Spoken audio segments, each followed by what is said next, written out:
Selamat datang di podium podcast edukasi untuk murid. Kali ini kita akan berbincang dengan Yuliana, siswa SMA Negeri 1 Karangintan. Selamat datang Yuliana. Makasih Ibu. Gimana, sehat aja? Alhamdulillah sehat. Sehat. Gimana nih, kali ini kita akan ngobrol tentang apa nih? Jadi lu ngambil tema tentang pendapat society yang menganggap bahwa perempuan itu tidak berhak untuk mengejar pendidikan karena ada opini yang mengatakan bahwasanya perempuan tidak usah bersekolah tinggi-tinggi karena ujung-ujungnya di dapur. Oh gitu ya, berarti agak sedikit tidak adil gitu ya bagi gender karena perempuan juga tetap memiliki hak yang sama dengan laki-laki untuk meraih cita-cita dan juga untuk mendapatkan pendidikan yang tinggi gitu ya Nat. Gimana? Kenapa jadi tiba-tiba Yana punya kepikiran untuk mengangkat tema ini? Soalnya Bu, akhir-akhir ini Ulun kayak melihat pendapat kayak masyarakat yang masih tabu, yang memikirkan bahwa masih ada pemikiran patriarki bahwa perempuan itu ada perlu bersekolah tinggi-tinggi karena pasti ujung-ujungnya di dapur.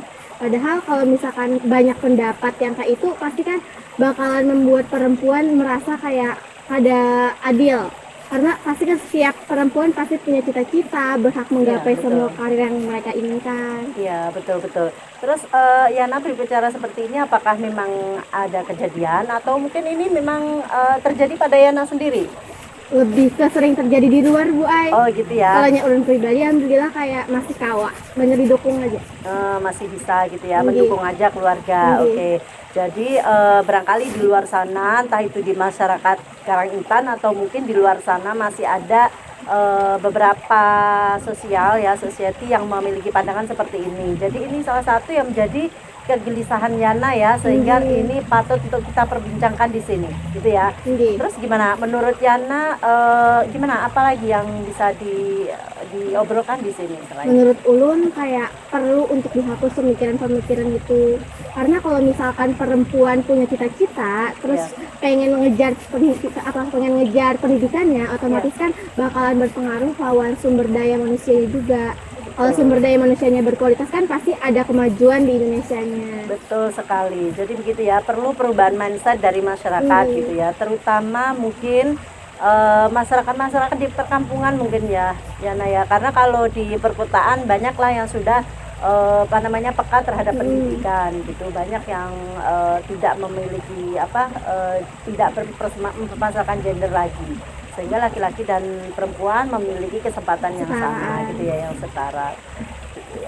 Jadi kira-kira apa sih Yana yang bisa kita lakukan untuk merubah mindset dari masyarakat itu sendiri?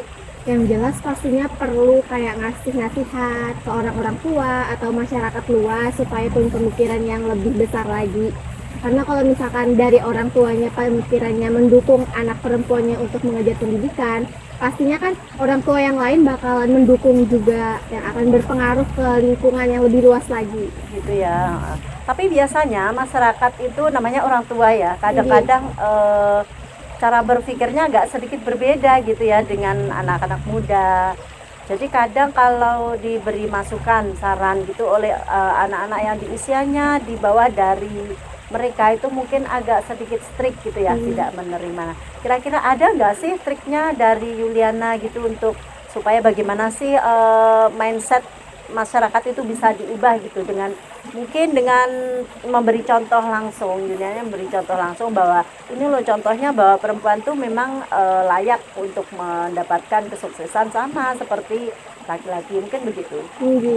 Mungkin nanti bisa buat kayak misalkan dari anak-anaknya yang punya keinginan yang tinggi buat mencapai cita-citanya, bisa nanti kayak misalkan ngejar pendidikan, sekolah yang benar-benar.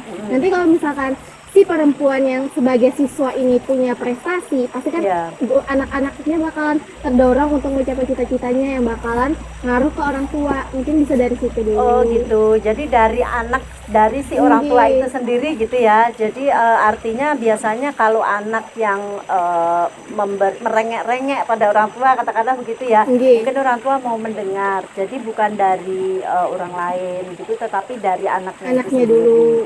Jadi artinya bagaimana kita itu mengajak anak-anak yang dalam notabene perempuan itu untuk memiliki prestasi dulu di sekolah, sehingga nanti bisa dilihat oleh orang tua bahwa oh anak saya layak untuk mendapatkan pendidikan yang tinggi, mungkin begitu ya Yana ya. Mm-mm.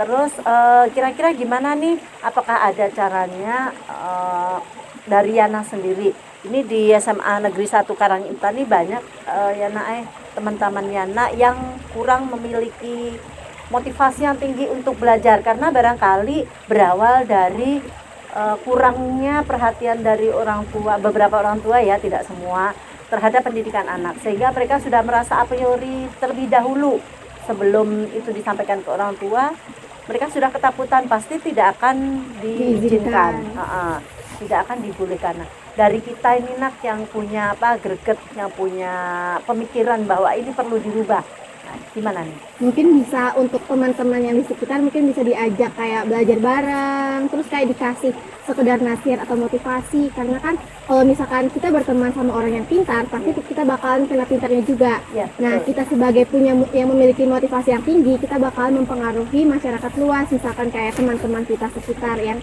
misalkan masih ada rasa malas belajarnya. Nah, bisa dimotivasi dari situ dulu, Bu. Gitu ya. Jadi kita mulai membuat komunitas gitu ya. Komunitas supaya nanti bisa saling mempengaruhi hal-hal yang positif kepada orang itu ya. Kemudian orang itu mungkin si anak siswa itu bisa mempengaruhi orang tuanya sehingga bisa merubah mindset orang tua gitu ya. Luar biasa sekali Yana. Terus ada lagi nggak kira-kira berapa persen nih Yana punya pemikiran Yana ini katakanlah bisa berhasil dilaksanakan? Mungkin karena ulun juga melihat dari kayak sosial media, terutama ulun melihat dari TikTok, banyak-banyak tersebar bahwa pendidikan itu penting banget buat perempuan. Karena untuk madrasah pertama kan berasal dari wanita, otomatis kita sebagai wanita itu harus kayak menggali potensi yang ada pada kita, kualitas kita harus lebih ditingkatkan lagi. Jadi menurut ulun mungkin ada 80%-an mungkin bisa teratasi berhasilnya gitu ya, kira-kira 80%-an gitu ya. Oke, terus dimulai dari siapa nih yang membuat komunitas? Apakah Yana memberi masukan kepada guru-guru atau Yana sendiri yang punya inisiatif untuk membuat komunitas dari teman-teman Yana? Mungkin untuk teman-teman dekat bisa diajak secara langsung, tapi mungkin untuk yang teman-teman yang di luar mungkin bisa kayak dikonsultasikan ke guru dulu atau ke komunitas lain biar bisa diajak bareng-bareng gitu ya. Terus kira-kira pertemuannya berapa kali kalau misalnya itu akan kita lanjutkan komunitasnya, pertemuannya berapa kali, terus siapa saja sih kira-kira orang yang akan kita libatkan di komunitas itu? Mungkin untuk pertama-tama kalinya pertemuan komunitas mungkin bakalan lebih sering lah Bu, karena kan yang namanya komunitas kan bakalan lebih aktif lagi kalau misalkan kita sering ketemuan. Nah, untuk sasarannya itu pastinya untuk perempuan-perempuan muda kayak misalkan siswa-siswa SMP, SMA gitu ya.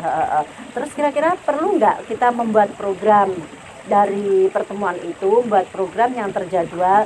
Misalnya pada minggu ini kita buat program ngebahas tentang bagaimana cara merubah mindset orang tua, atau mungkin bagaimana cara meraih karir dan lain sebagainya. Perlu nggak seperti itu? Kayaknya perlu. Kalau untuk jadwal-jadwal perlu sekali, karena yang jelas kan kalau kita punya terjadwal kan pasti bakalan lebih nyaman lagi untuk pertemuan-pertemuannya. Iya. Tadi kita belum ngebahas ya, Yana, bagaimana sih, kenapa society dari kita itu luar sana, beberapa dari luar yang masih memiliki pemikiran yang bisa kita katakan kolot ya, bahwa perempuan tuh tidak perlu bersekolah tinggi. Nah, kira-kira apa sih yang kalau Yana berpikir, apa kira-kira yang melatar belakangi munculnya pemikiran seperti ini? Pastinya karena orang tua dulu kan ngejar pendidikannya kan kada terlalu tinggi, jadi betul. Pasti itu mempengaruhi pemikiran-pemikiran mereka yang bilang bahwa nggak usah sekolah tinggi-tinggi lah, ujung-ujungnya juga nanti kerja di batu aja gitu kan. Menurut ulun mungkin karena latar belakang pendidikannya juga yang masih rendah, jadi pemikiran mindset itu masih kurang maju lah. Betul sekali. Jadi latar belakang pendidikan orang tua itu sangat mempengaruhi ya, bagaimana cara berpikir ke depan gitu ya. Terus Yana, punya nggak teman yang yang punya masalah seperti itu. Barangkali Yana punya pikiran seperti ini karena punya teman dekat yang punya masalah seperti itu. Ada Bu, cuman dia itu lebih ke takut sama ekonomi keluarganya. Kayak misalkan dia mau ngejar kuliah, mau kuliah di mana, cuman karena terbatasnya finansial yang masih kurang mendukung, jadinya memutuskan untuk kerja aja ketimbang kuliah, ketimbang ngejar cita-cita dan mimpi-mimpinya. Iya, benar juga sih. Terus kalau menurut Yana ada nggak sih solusi yang bisa ditawarkan pada mereka yang sebenarnya memiliki potensi untuk maju, untuk sukses, tetapi terhalang adanya finansial? Menurut Ulun mungkin bisa ikut kayak beasiswa KIP, karena kan kalau misalkan dia memiliki kemampuan dan potensi yang tinggi, berprestasi kan pasti sayang kalau disia-siakan. Betul sekali. Bisa ikut mungkin beasiswa, Iya. beasiswa unggulan pasti bisa dan pasti bakalan masuk aja, karena kalau misalkan ngikutin beasiswa pasti ada kayak semacam dapat biaya dari pemerintah buat memudahkan dia kuliah. Ya, luar biasa ini pemikiran yang bagus sekali Yana, karena biasanya teman-teman mungkin Yana bisa membuat komunitas, tetapi nanti barangkali terpentoknya lagi-lagi di masalah finansial gitu ya. Sehingga nanti seperti KIP kuliah itu bisa ditawarkan ke mereka. Terus kemudian disampaikan juga bahwa di perkuliahan itu banyak sekali tawaran-tawaran beasiswa apabila kita memiliki IPK yang tinggi gitu ya. Jadi nanti bisa disampaikan seperti itu. Baik Yana, terima kasih banyak. Ini bincang-bincang yang sangat bermanfaat untuk teman-teman seusia Yana, terutama yang memiliki masalah tentang dibatasinya pendidikan mereka bagi para perempuan gitu ya. Oke, terima kasih banyak. Mudah-mudahan ini bisa diambil manfaat oleh semua anak di seluruh Indonesia gitu ya. Amin. Ya.